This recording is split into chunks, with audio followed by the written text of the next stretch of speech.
When presenting data in tables, we often deal with many categories, such as university majors. The problem arises when we want to highlight the most and least attended ones. This usually involves scanning rows to find the relevant information. It would be much easier if the program automatically highlighted the appropriate cells. This is exactly what the functionality presented in this tutorial does. For this example, we have a dataset containing information about the field of study, gender, and age of students. Using these variables, we'll build a cross-tabulation. Go to the Analyze menu, then Descriptive Statistics, and select Crosstabs. Move the field of study variable to the rows and the gender variable to the columns. Leave the other settings as default and click OK. The result is a standard table showing frequencies by gender. Suppose we consider popular fields of study to be those with more than 100 students and less popular ones to be those with fewer than 50 students. It can be challenging to locate these categories manually. Let's highlight values below 50 and above 100 to identify the most and least popular fields of study. For this, use the table coloring functionality. Select the table, go to the Predictive Solutions menu, then Report, and choose Table Coloring. In the newly opened window, there are several options for coloring the table. Let's focus on the settings for our example.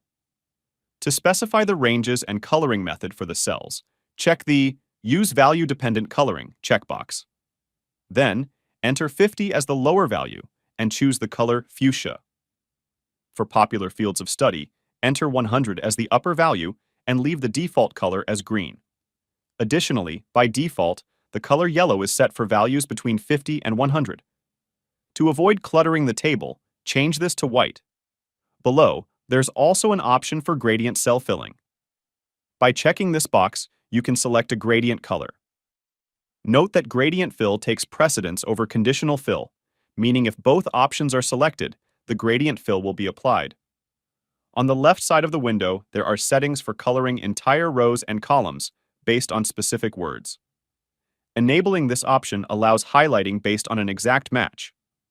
Without this additional option, any occurrence of the word, whether uppercase or lowercase, will result in the row or column being highlighted. Once everything is set, click OK. As a result, we get a report with appropriately colored cells, making the table much easier to read.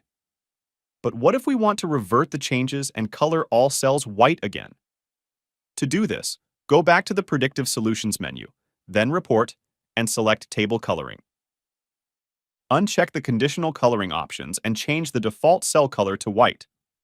Finally, click OK, and you'll see that the color in the report has been restored to white. This procedure streamlines the process of highlighting key data points, making tables more intuitive and easier to interpret.